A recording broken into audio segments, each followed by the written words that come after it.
Hey, Jason, we know that players are creatures of routine. You have a routine from when you wake up to when you normally practice to when you shoot around before games and even how long you shoot around before games. All that's been thrown off here. How hard has that been on you, and how disruptive is that to your game? Um, it's an adjustment. I mean, everybody's in the same boat. We all have to adjust to something we're not used to. So, not really looking to make excuses or what a normal game day routine would look like.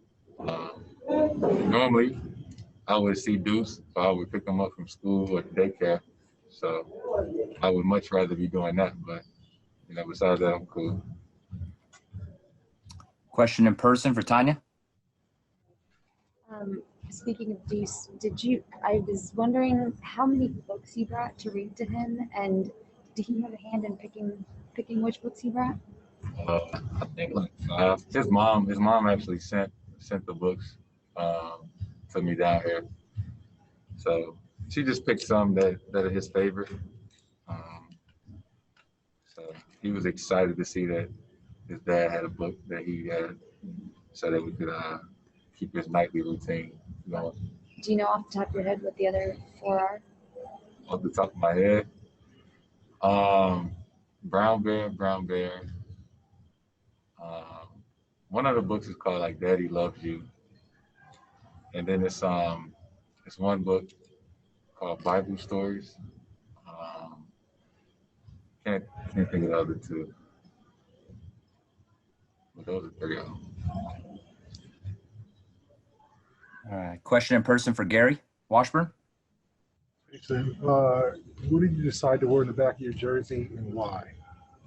I chose Black Lives Matter. Obviously, we didn't get to choose from, our own thoughts and, things like that. So just went down the list of all the things, and could have been a number of things that, on that list I would have chosen. I know if I could have chosen my own, I would have chosen the name Michael Brown from the Ferguson incident in 2014. That's something that's very close to me, being from St. Louis. Actually remembering vividly during that time, I was in high school and it was all that was going on, 10 minutes away from where I live.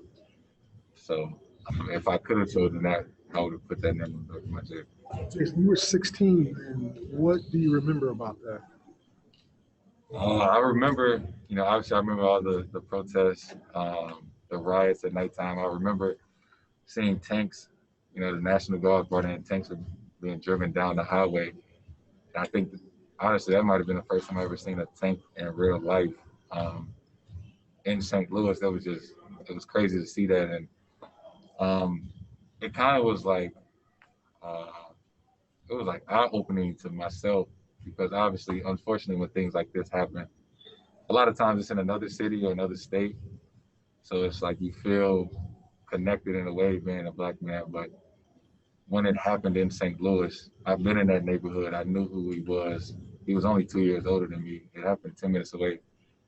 It really hit me like, man, like it can't happen to anybody. That could have been me. I'm not too far removed. It's not another state. It was 10 minutes away. So that really was like, I had so many array of emotions at that time. It was just really unfortunate. Kevin Walsh. Hi, Jason. You got a good feeling about this restart and about how deep you guys can take a run? How confident are you feeling? I'm very confident. I don't think anybody should not be confident. I believe in myself. I believe in this team. We got a great group of guys. Everybody's healthy now. That's something that you have to struggle with during the season, but everybody's healthy now. And it's kind of like a fresh start. Everybody's in the same boat. We all went through the same things during the pandemic, and we all in this bubble together. So I feel like everybody kind of more or less kind of starting from, ground zero. So I feel like, anybody can have a chance. Why not be us? Question in person, Kyle Goon. Hey, Jason. You know, you expressed so vividly about remembering Michael Brown. At that time, were you kind of cognizant of some of the NBA players who kind of spoke out against that kind of thing, and what kind of influence has that generation of guys who spoke out have on how you want to conduct yourself and speak out? Yeah, it meant a lot. Just people that I looked up to. I remember so many people actually came to St. Louis. That happened in August, I believe. It was right around when school was about to start. I remember so many entertainers and activists and rappers came to St. Louis and protest and walk, with the people. And that meant so much to me, just being from St. Louis, just to have that kind of support, from the outside world. Because St. Louis is a small city, don't get a lot of attention. So to see that really made me, think that at the time, if I ever was in a situation where I had that type of influence and type of platform or how I would use it, not wanting to have to be in the same situation like 6 or 7 years later, but just knowing that I have a voice, I have a platform, a following, that people will listen to. Gary Washburn. Listen, okay. How long did it take you to decide to have a personalized mask? And what was the process of because that was quick, man. Like, what went through the process of having your own mask? My mom made this. Anything online that got her baby face on it or name, number, she orders it in bundles. So she packed my bag to come down here, and she threw a couple of these in there. So it's all from my mom. So does everybody at home have one too? Like all your family?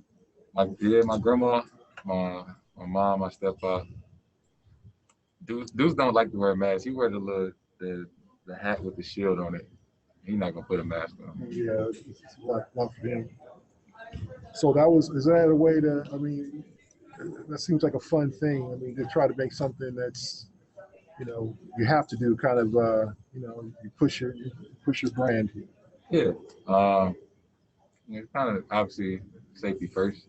Everybody got to wear a mask, but you can still be stylish a little bit. Support yourself, or you can have a message on there. I've seen a bunch of different masks. I put a lot of different ideas on the mask, make it cool. All right, we'll wrap it up right there. Thanks, Jason.